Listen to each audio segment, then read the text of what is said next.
자, 여러분, 비교 종교학 13번째 강의 시작하도록 하겠습니다. 오늘은 유교에 대해서 공부를 하도록 하겠습니다. 이 유교에 대해서 공부할 때는 중국에 대한 얘기가 아무래도 많이 나와요. 우리가 다음 시간에 공부하게 될 신도교에 대해서 공부할 때는 일본에 대한 얘기가 많이 나오고요. 지난주에 우리가 불교 또 그 이전에 힌두교 공부할 때는 인도에 대한 얘기가 많이 나왔죠. 자, 오늘은 중국의 역사와 함께 유교의 그 변천 이 부분도 살펴보게 되겠습니다. 자, 먼저 제가 한번 살짝 잠깐 길지 않게 기도 한번 하고 시작하도록 하겠습니다. 은혜가 풍성하신 우리 주 하나님 아버지, 주님의 은혜와 사랑에 감사를 드립니다. 비교 종교학 시간을 통해서 기독교의 참 진리성을 더 확고하게 알 수 있도록 허락해 주시고, 우리 기독교의 하나님이 우리 주 여호와 하나님께서 인격적인 신이시고 창조주 하나님이신 것을 더 확실하게 알 수 있도록 이렇게 기회를 주시니 감사합니다. 오늘도 비교 종교학 배우는 내용들 중에 은혜와 진리가 있게 하옵시고, 또 무엇보다도 우리 주님 사랑하고 우리 주님께 감사하는 마음이 더욱더 충만해지는 계기가 될 수 있도록 허락해 주시옵소서. 감사를 드리옵고 우리 주 예수님의 이름으로 간절히 기도 올려옵나이다. 아멘.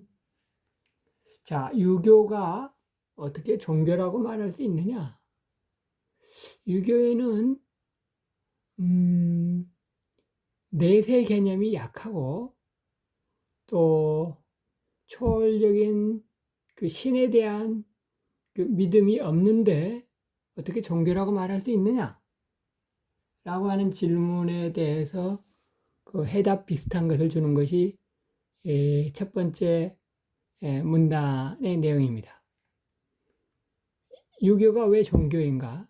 첫 번째는 제사라는 종교의식이 있기 때문이다. 그래서 종교적 가르침의 성격이 있다. 이렇게 말할 수 있어요. 제사라고 하는 것은 하나의 종교적인 의식이잖아요. 근데 유교에서 제사를 중요시 여기는 것은 유교에서 예를 중요시 하기 때문이에요. 예라고 하는 것은 인간 관계의 문제를 다루는 부분이 인의 할 때 예인데, 제사는 죽은 자들에 대한 관계, 그게 제사란 말이죠. 그래서 유교에서는 그 제사를 굉장히 중요시 여겨요. 그리고 제사를 할 때 그 제사를 받는 이가 조상인데 그 조상을 신적 존재로까지, 엄밀하게 얘기하면은 신이라기보다는 거의 영적 존재로 조상의 신, 조상의 영이 와서 제사를 받는다고 생각을 한단 말이죠. 이거는 진리는 아니지만 하여튼 그 제사라고 하는 종교 의식과 조상 신에 대한 어떤 그 관계를 중시하는 그 부분에서 종교적 성격이 있다. 이렇게 보는 거죠.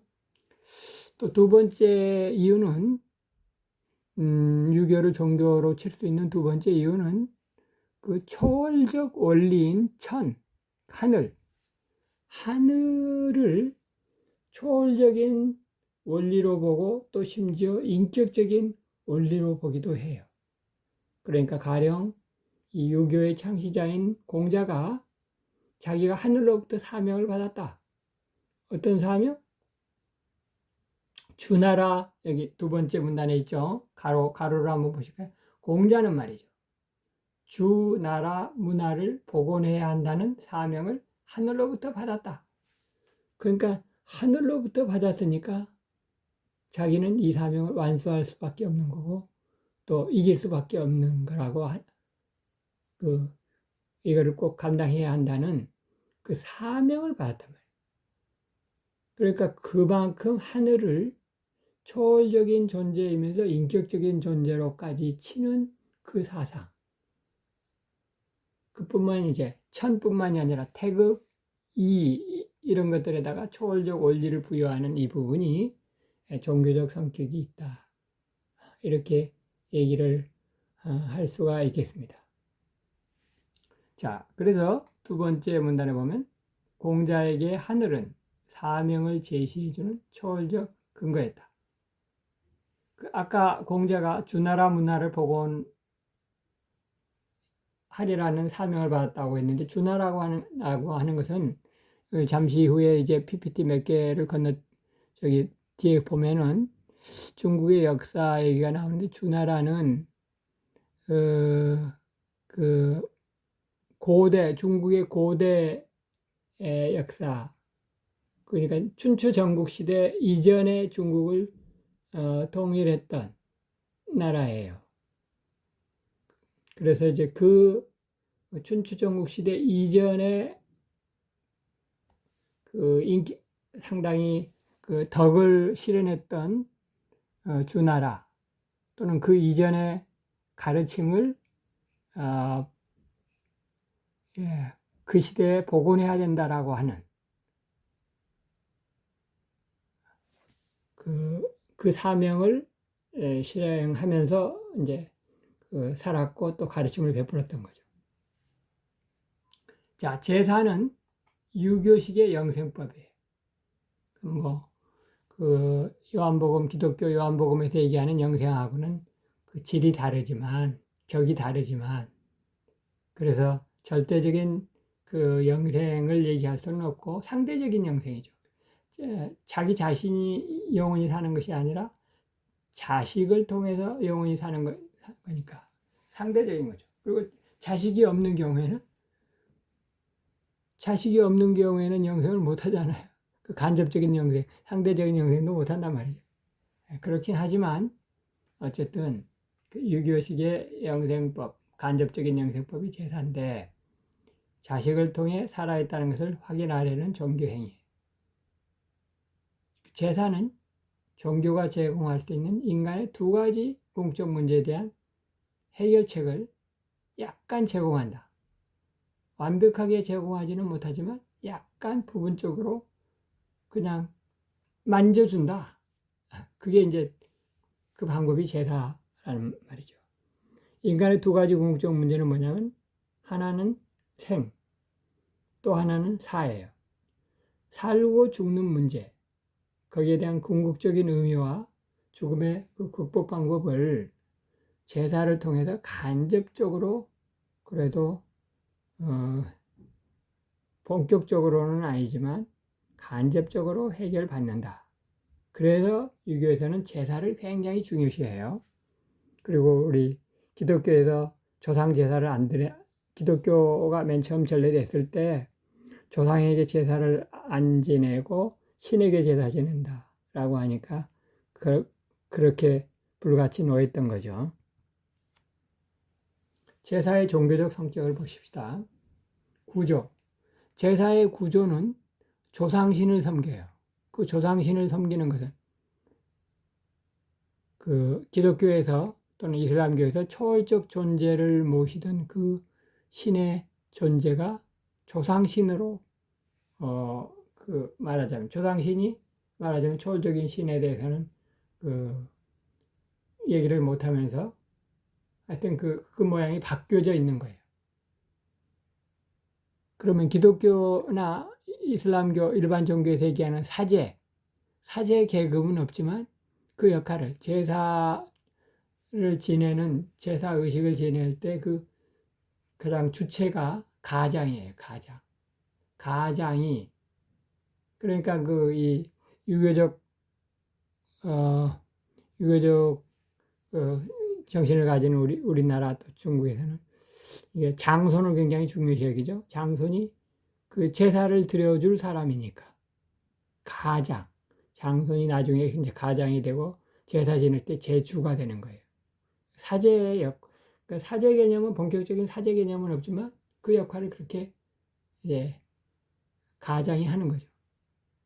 그리고 일반 종교에서 있는 신도 대신에 집안의 문주. 이 유교적 체제에서는 대가족 제도니까 집안의 문중. 그래서 이 장손이 제사를 지내는 제주가 될 때 기타 사람들은 다 이제 그 집안 문중 사람들이 다 모여서 일종의 신도 역할을 하는 거죠. 자, 그 과정 먼저 목욕 제기하고 제사를 지내기 전에 목욕 제기. 그리고 조상 신을 영접을 하는데 술과 음식과 향으로 공양을 한다. 이럴 때 참 그 음식에 머리카락 하나라도 있으면 안 되고 굉장히 정성 들여서 하죠. 그리고 방법, 제사를 마친 후에 제사 음식 그리고 쌀로 만든 술은 원래는 쌀로 만든 술이 제사 때 사용되는 거예요. 이웃과 함께 나누어 먹어요. 그리고 제사 후에 충문을 불태워서 하늘로 올려요. 하늘로 올리는 그 의식을 행하며 위패 아래 위에 구멍을 뚫어요. 두 개의 구멍을 뚫어요. 위패, 그 나무로 된 패 있죠? 그러니까 그 사당에 가면은 위패들이 쫙 모셔져 있는데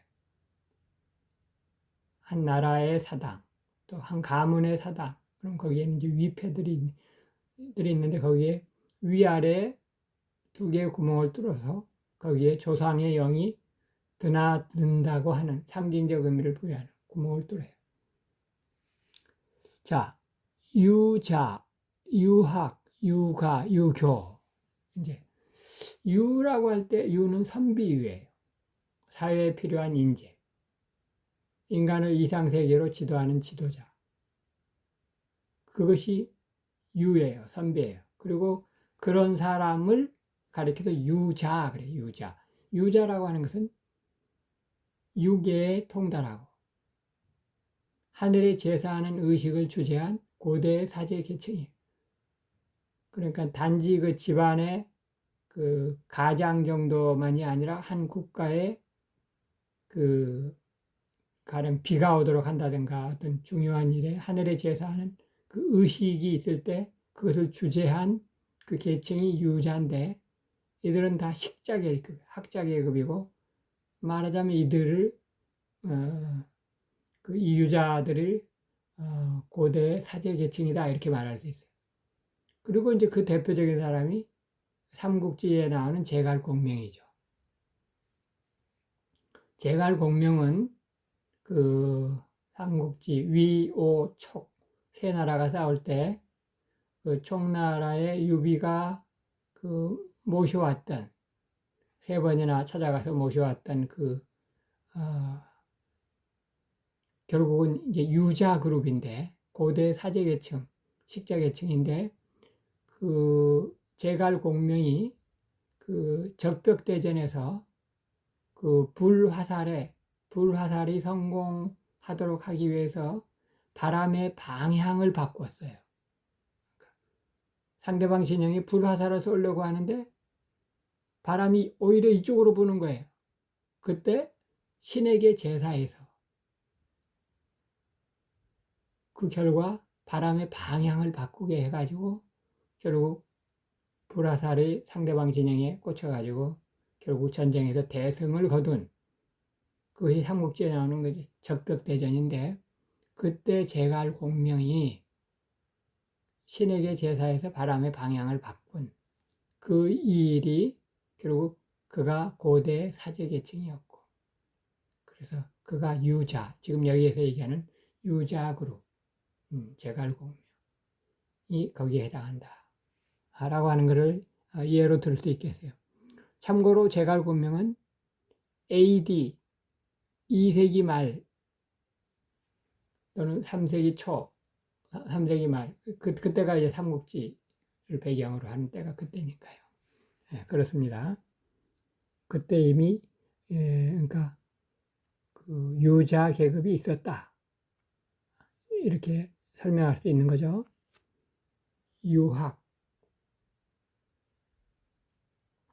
유학이 학파로 시작한 것은 공자에게서 시작을 했지만 그거는 이제 학파로 시작한 거. 공자가 창의적으로 뭐를 만들고 했느냐? 그거는 아니고, 공자는 말이죠.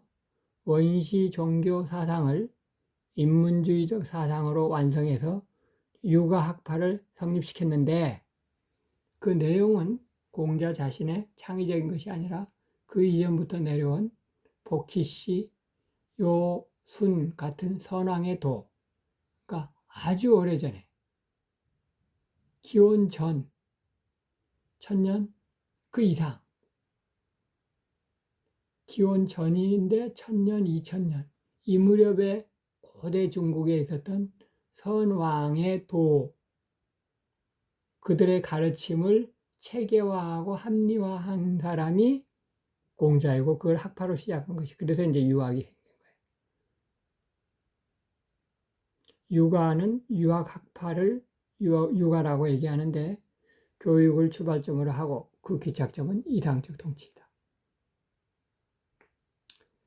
그래서 이 공자학을 종교적으로 일컬을 때 유교가 되는 거예요. 그래서 그런 의미, 종교적 의미를 부여해서 공자학을 일컬을 때 유교라고 한다. 자, 유교의 성인이라고 하는 건 어진을 이룬, 이룰 성자인. 유교에서, 불교에서는 뭐 해탈, 결국은 궁극적인 해탈, 불교에서는 이렇게 얘기하는데, 유교에서는 성인, 그러니까 인을 이루는 것을 하나의 유교의 최고 목표로 본단 말이죠. 이거는 기독교에서 말하는 죄의 사면처럼 되는 것이 아니라, 기독교에서는 죄로부터 사면받고 죄로부터 구원받는 거잖아요. 그런데 불교는 죄 얘기를 안 하고 그냥 자기 노력을 해가지고 해탈, 윤회 고리를 끊는 것을 최고 경지로 삼는데, 유교에서는 역시 죄에 대한 얘기는 말 안 하면서 인을 이루는 것을 성인, 이것을 이제 유교의 목표로 삼는단 말이죠. 그건 어떻게 이루어지느냐? 인간의 내면적 선이라고 하는 내적 원리를 실현할 때 인을 이룰 수 있다. 이렇게 가르쳐요.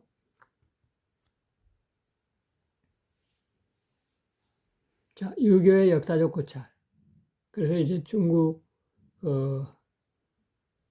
일단 고대 중국의 역사를 볼 것 같으면,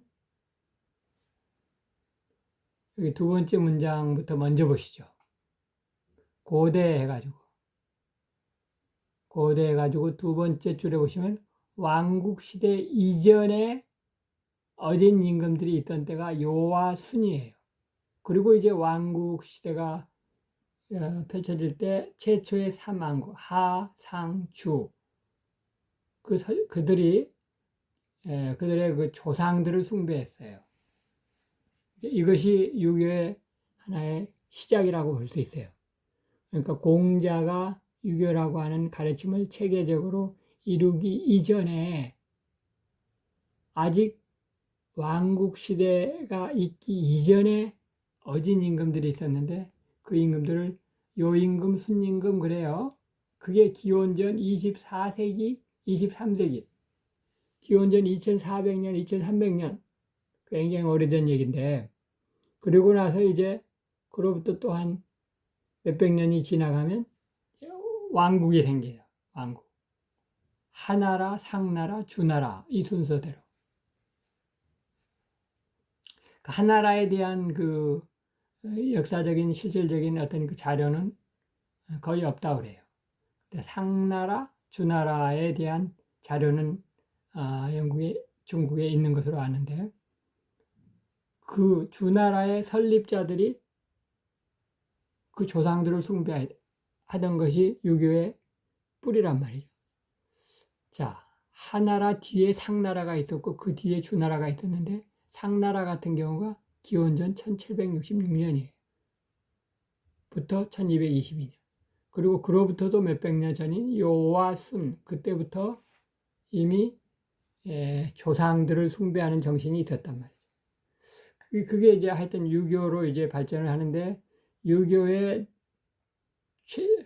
오늘날의 유교는 송나라 때의 유교를 빼놓고 얘기할 수가 없어서, 송나라 때는 이제 AD죠. AD 960년. 신유학의 부흥 이후 유교가 더 활발해지긴 했지만, 송나라 이후에 유교가 더 활발해지긴 했지만, 그 기원은 중국의 고대, 요, 순, 하, 상, 주나라까지 올라간다.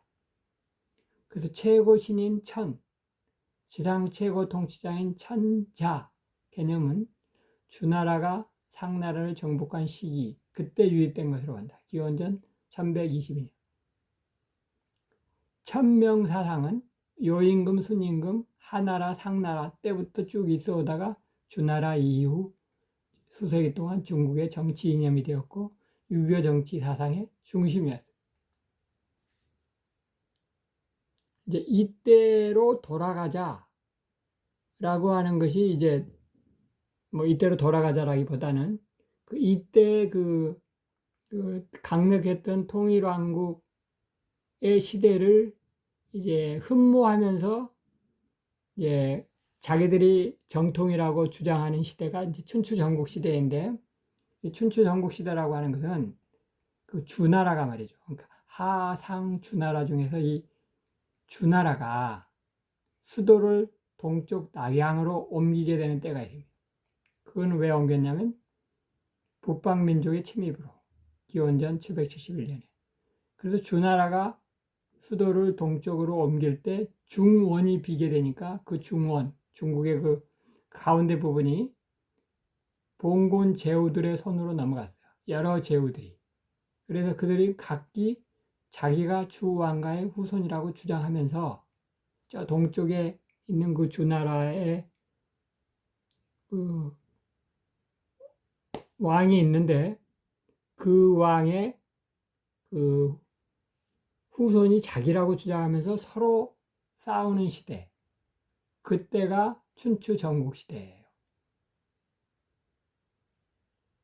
그러면서 이 춘추 전국 시대 이후에는 이제 주나라 때의 그 덕으로 통치하던 그때를 흠모하면서 서로 이제 자기가 정통이다라고 하면서 싸우는 시대가 이제 중국에 펼쳐지는 거죠.